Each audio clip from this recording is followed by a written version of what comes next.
In October of 2001, less than a month after September 11th, 12 American soldiers climbed into helicopters with no clear exit plan. They weren't armored, they weren't reinforced, they weren't sure what they'd find on the ground.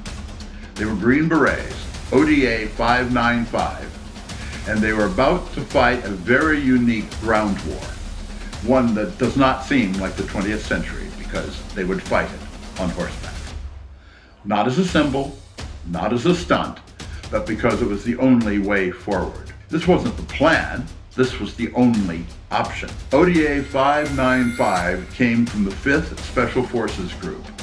Their specialty wasn't raids, it wasn't kicking doors, it was unconventional warfare. The mission briefing was blunt.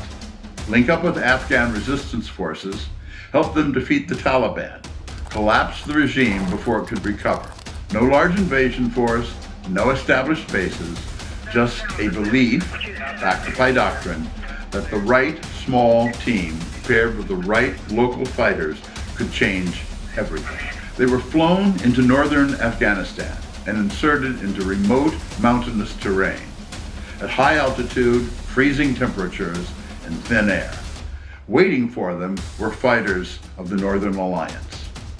Men who've been fighting the Taliban for years with rifles, courage, and almost no external support. The Americans arrived with radios, lasers, and air power, but none of that mattered yet. First, they had to be accepted. The Northern Alliance commanders were skeptical. They had seen outsiders before. They had heard promises before. ODA 595 didn't try to impress them. They did something simpler and far harder. They stayed. They ate the same food. They slept in the same cold. They moved when the Afghans moved. One Green Beret later described the turning point like this: when the shooting started, we didn't leave. And that was enough. Trust wasn't negotiated.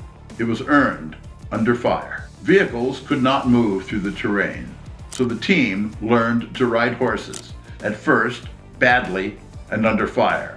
This is where the story becomes almost unbelievable.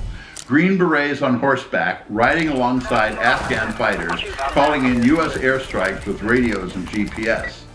They weren't leading from the rear, they were embedded. Every movement forward meant exposure, every pause invited attack. But something clicked, and against all odds, it worked. It was old terrain, old from the days of Alexander the Great, but it was a new war, and there was no manual for it, and the Green Berets were there to improvise. The Taliban positions had been dug in for years. They began to crumble, not because of overwhelming numbers, but because the enemy was suddenly facing something new. Indigenous fighters, moving fast, guided by Americans who could bring precision air power down to the meter. ODA 595 did not replace the Afghan forces, they amplified them. That distinction mattered. The campaign culminated in the push toward Mazar-i-Sharif, a strategic city, a psychological prize. The fighting at the city was brutal, but when the city fell, it sent shockwaves to the Taliban. For the first time, their control looked fragile. For the first time, the war looked winnable, and it had been achieved not by divisions, but by a handful of Green Berets and their partners. ODA 595 succeeded because their mission was clear, their authority matched their responsibility. Their partners were treated as equals, not as tools. They weren't micromanaged from afar, they were trusted to adapt. This was Special Forces doctrine working exactly as intended.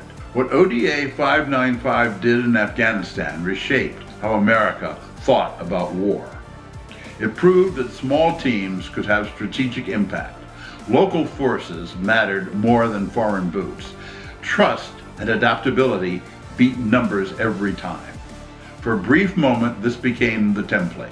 ODA 595 didn't win the war in Afghanistan, but they showed how it could be fought, quietly, partnered, decisively. 12 Green Berets rode into history, not because they wanted to be remembered, but because someone needed to go first. And they did. If you've enjoyed this, please subscribe Hit the like button and turn on notifications, and we'll see you next time.